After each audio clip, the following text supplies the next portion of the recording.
तो पहले पार्ट में हमने देखा कि मोनू घर छोड़कर चला गया था और टूनी चिड़िया एक पेड़ पर बेहोश हो गई थी।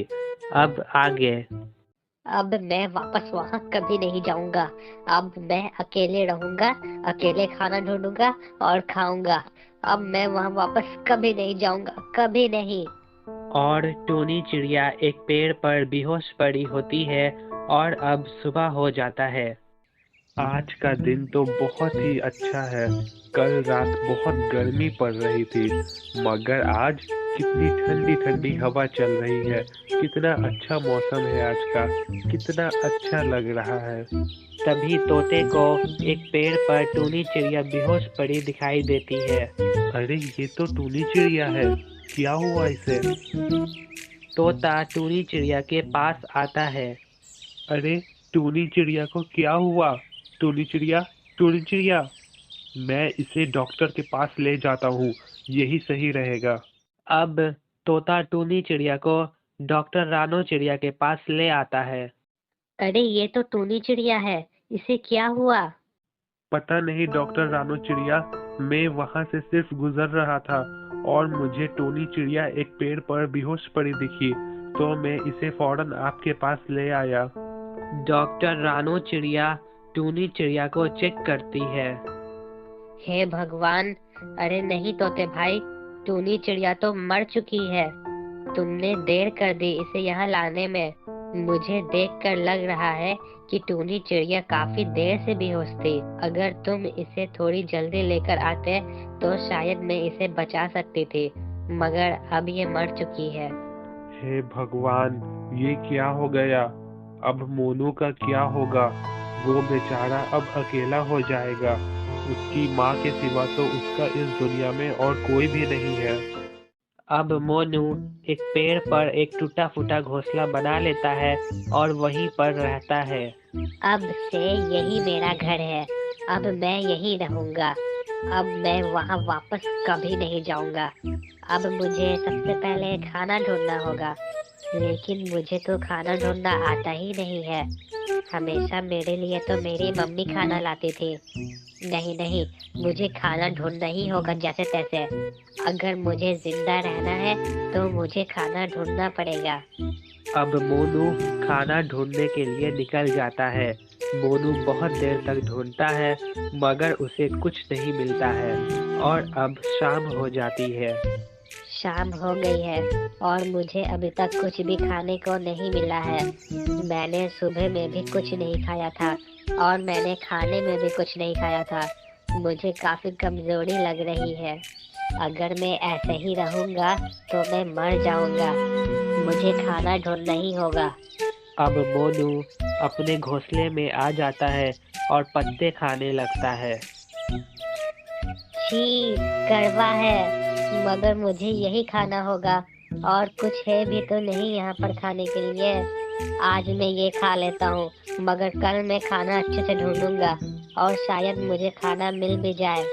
अब देखते ही देखते एक हफ्ते गुजर जाते हैं और मोनू को सही से खाना ना मिलने के कारण वो काफी कमजोर हो जाता है और अपने घोंसले में बैठा हुआ रहता है। हे भगवान! उठने का भी ताकत नहीं है। अगर ऐसे ही होता रहा तो मेरी मौत मुझे बहुत जल्द बुला लेगी। मुझे वापस मम्मी के पास जाना चाहिए। मैं मम्मी से माफी मांग लूंगा। अब मोनू अपने घर आ जाता है। मम्मी, मम्मी, मैं घर आ गया। वो मुझे माफ कर दो मम्मी। मैं घर छोड़कर चला गया था ना, और आपको मैंने ना जाने क्या क्या बोल दिया, मगर अब मैं सुधर गया हूँ मम्मी। अब मोनू घर के अंदर आता है और देखता है कि घर में एक कबूतर बैठा हुआ है और उसकी मम्मी वहाँ पर नहीं होती है। अरे अरे, कौन हो तुम? ऐसे किसी के भी घर में कैसे घुसे चले आ रहे हो? चलो बाहर निकलो। आप कौन है? और ये घर मेरा ही है। मेरी मम्मी कहाँ पर है? तुम्हारी मम्मी? मेरे को क्या पता कि तुम्हारी मम्मी कहाँ है। और ये घर मेरा है, तुम्हारा नहीं। ये कैसे हो सकता है? ये घर तो मेरा है। यहाँ पहले मैं और मेरी मम्मी रहते थे।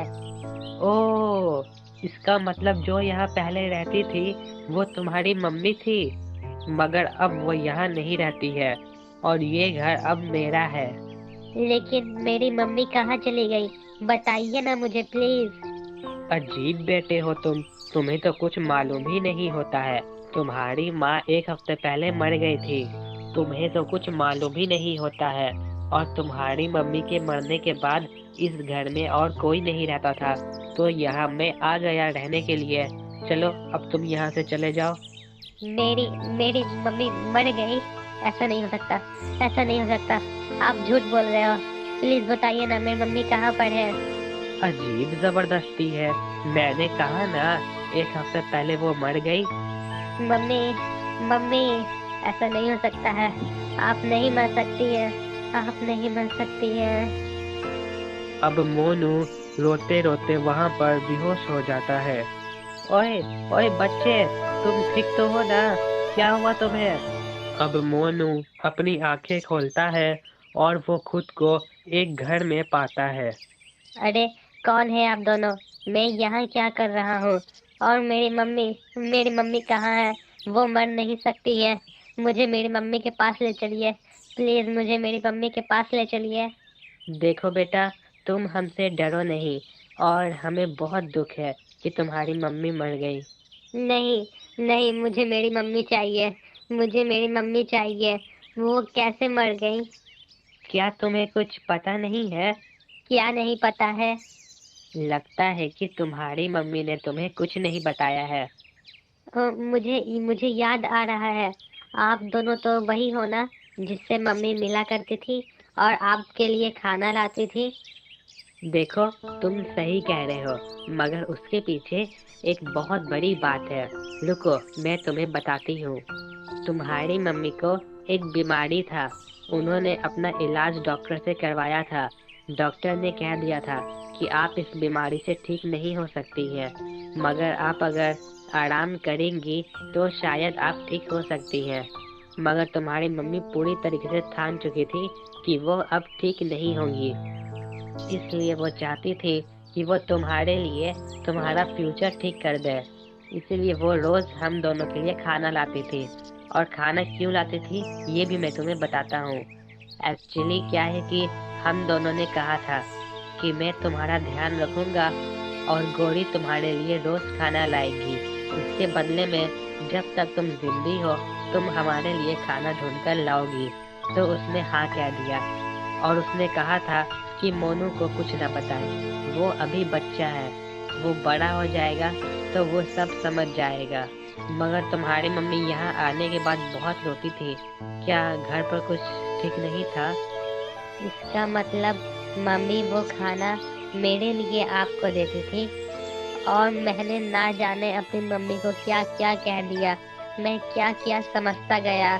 मुझे अपने आप पर बहुत गुस्सा आ रहा है और मैंने ना जाने उन्हें क्या क्या सुना दिया था। मुझे अपनी गलती पर बहुत पछतावा हो रहा है। मुझे मेरी मम्मी चाहिए, मुझे मेरी मम्मी लाकर दे दीजिए प्लीज। अब मोनू को अपनी गलती पर एहसास होता है और यहाँ पर हमारी कहानी खत्म होती है।